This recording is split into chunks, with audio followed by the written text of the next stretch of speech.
नमस्कार दोस्तों, मेरा नाम है ब्रिजेश यादव। फिर हाजिर हूँ क्राइम स्टोरी श्रृंखला के एक नए एपिसोड में।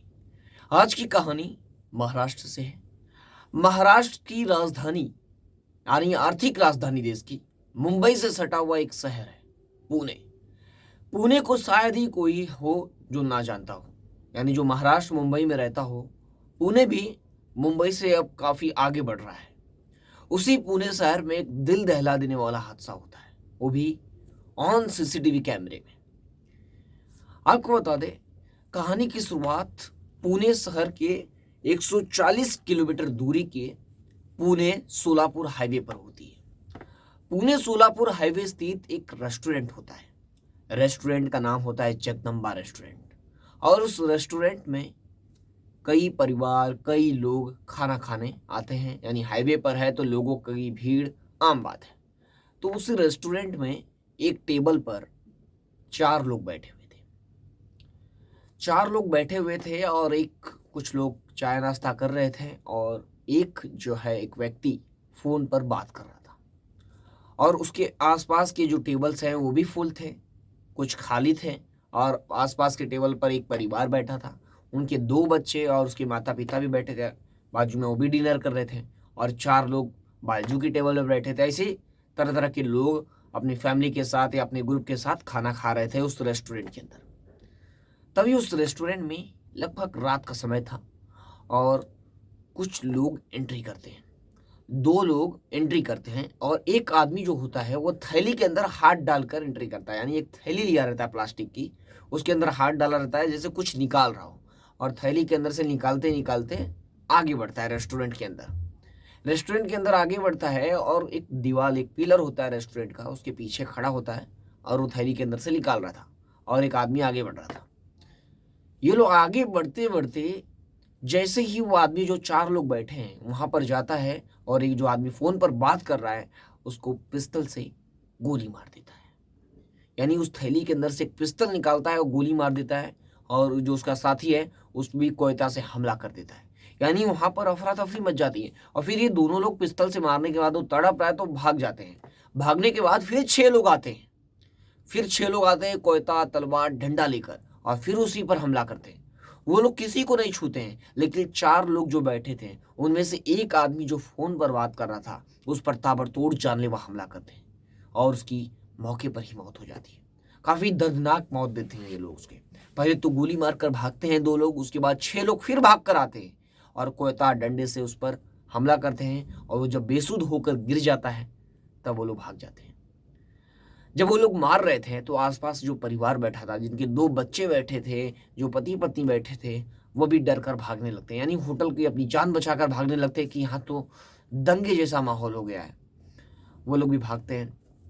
अब ये पूरी घटना वहाँ के जो रेस्टोरेंट में लगे सीसीटीवी कैमरे में कैद हो गई थी, और वो लोग भी जानते होंगे कि यहाँ पर सीसीटीवी कैमरा है। छोटा मोटा रेस्टोरेंट और होटल था नहीं। ये लोग बेखौफ होकर दिन दहाड़े एक रेस्टोरेंट के अंदर किसी की हत्या करके चले जाते हैं। अब ये लोग कौन थे? वहाँ पर जो होटल के मालिक हैं, जो भी लोग थे, तुरंत नज़दीकी पुलिस स्टेशन को इन्फॉर्म करते हैं। पुणे ग्रामीण पुलिस मौके पर पहुंचती है और इस केस की इन्वेस्टिगेशन शुरू करती है, क्योंकि रात के समय दिन दहाड़े किसी का मर्डर कर देना, वो भी इतनी बेरहमी से, ये अपने आप में एक मतलब हैरान कर देने वाला था। अब पुलिस के सामने सबसे बड़ा सवाल ये था कि आखिरकार ये है कौन। और 4 से 6 7 लोग, यानी बाद में 6 लोग आए, पहले 2 लोग आए, यानी 8 लोग एक आदमी को मारने आए थे। यानी दुश्मनी लग रही है और काफी बड़ी दुश्मनी लग रही है। और किसी एक से दुश्मनी होगी तो कोई एक आएगा मारने, लेकिन यहाँ 8 8 लोग आकर मार रहे हैं। यानी पुलिस को समझ कुछ नहीं आता है कि क्या हो रहा है। पहले तो पुलिस सब पता करने की ये कोशिश करती है। पुलिस की पूरी टीम घटनास्थल पर पहुंचती है और बॉडी को अपने कब्जे में लेती है और आसपास के लोगों से पूछताछ करना शुरू करती है। पुलिस सबसे पहले, पुलिस के सामने सबसे बड़ा एविडेंस तो था सीसीटीवी, क्योंकि पुलिस के सामने कोई एविडेंस तो था नहीं। वहाँ पर जो आई विटनेस थे वो तो थे, वो बता रहे हैं पूरा क्या हुआ, और उनको सीसीटीवी में दिख भी रहा है। पुलिस सीसीटीवी खंगालती है और देखती है कि इस घटना में लगभग 8 लोग शामिल हैं। लेकिन पुलिस के सामने सबसे बड़ा सवाल ये था कि ये जो आदमी जिसके ऊपर हमला हुआ, जो फोन से बात कर रहा था, ये है कौन? पुलिस इसके बारे में इन्फॉर्मेशन निकालती है, जो इसके साथ 3 लोग बैठे थे ना, उनसे पूरी जानकारी जुटाती है। तो पता चलता है कि इसका नाम अविनाश धनवे है। अविनाश धनवे की उम्र लगभग 31 से 32 वर्ष की है और ये अपने आप में एक क्रिमिनल है। यानी अविनाश धनवे पर भी कई मामले दर्ज हैं। मकोका के तहत हत्या के प्रयास, कई मामले इसके ऊपर भी दर्ज है। पुलिस को एक बहुत बड़ा यानी लीड या बहुत बड़ी इंफॉर्मेशन हाथ लगती है कि ये जो अविनाश धनवे जिसके ऊपर हमला हुआ है, ये अपने आप में भी एक क्रिमिनल है। इसके ऊपर मकोका के तहत मामला दर्ज हुआ है। तो पुलिस पता करती है, इसकी और हिस्ट्री खंगालती है, क्योंकि आसपास के जो पुलिस स्टेशनों में मामला दर्ज होगा वहाँ से इसकी इन्फॉर्मेशन बाकी से अच्छे से मिल जाएगी। तो पता चलता है कि ये अभी हाल ही में रिहा हुआ है, यानी फरवरी के महीने में ये कोर्ट ने इसे रिहा किया था और ये एक प्रॉपर्टी डीलिंग का काम करता है और तो और एक गैंग भी चलाता है। यानी इसके ऊपर कई से मामले पहले दर्ज हैं और क्रिमिनल रिकॉर्ड इसके हैं।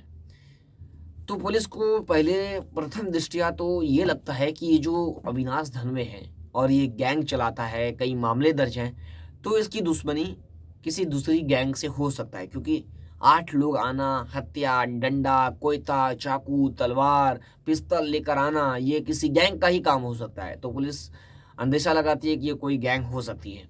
तो पुलिस जो सीसीटीवी था, जो 8 लोग शामिल थे, उनको स्कैन करती है कि जो 8 लोग हैं वो कौन है।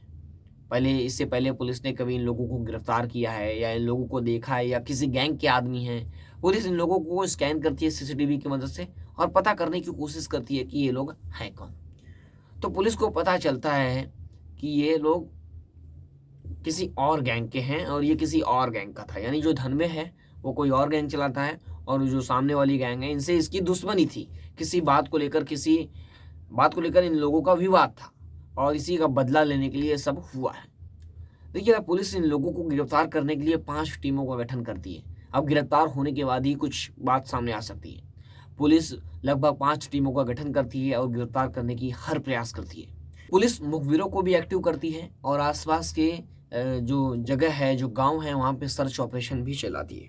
तो जगह जगह सर्च ऑपरेशन चलाने के बाद और मुखबिरों से एक बड़ी सूचना मिलती है पुलिस को।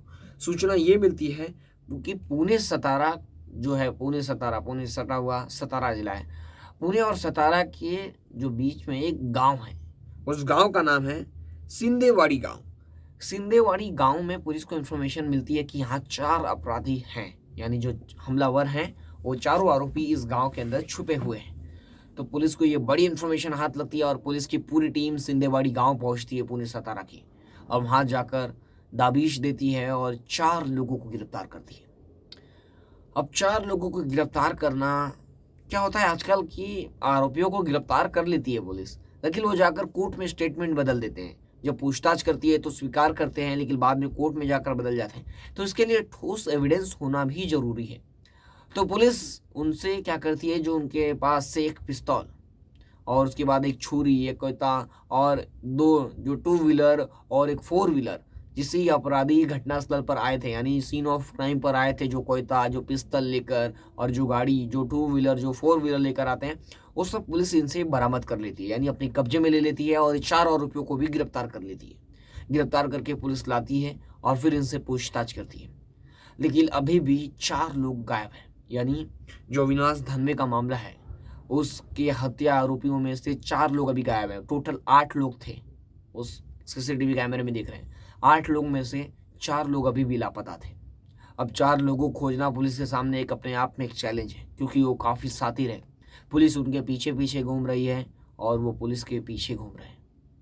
यानी पुलिस उन्हें पकड़ने की कोशिश कर रही है और वो साथियाना तरीके से पुलिस को चकमा दे रहे हैं। अभी भी वो पुलिस के कब्जे में नहीं आए। अब इन लोगों की आपसी दुश्मनी के चलते जो रेस्टोरेंट में हुआ वो काफ़ी दिल दहला देने वाला था। यानी जो अगर आम नागरिक देखेंगे तो लॉ एंड ऑर्डर का क्या मायने रखेंगे कि दिन दहाड़े किसी शहर में और एक अच्छे खासे बड़े रेस्टोरेंट के अंदर घुसकर इस तरह की घटना को अंजाम देना अपने आप में एक बहुत बड़ी घटना है। पुलिस इन लोगों को अरेस्ट करके पूछताछ करके वो 4 आरोपियों को गिरफ्तार करने में लगी हुई है कि जल्द से जल्द उन्हें गिरफ्तार कर लें। पुलिस ने लगभग 24 से 48 घंटे के भीतर ही ये 4 आरोपियों को गिरफ्तार कर लिया। अब पुलिस के सामने सबसे बड़ा चैलेंज है उन 4 को गिरफ्तार करना। फिर जाकर पूरी कहानी सामने आएगी कि इन लोगों के साथ और धनवे को मारने के पीछे का मकसद और मोटिव क्या था। ऐसे लेटेस्ट टाइम के लिए और ऐसे स्टोरीज के लिए देखते रहें मेरे साथ लगातार, और फिर मिलूंगा एक नई कहानी और एक नई घटना के साथ। तब तक के लिए सावधान रहें, सतर्क रहें। जय हिंद।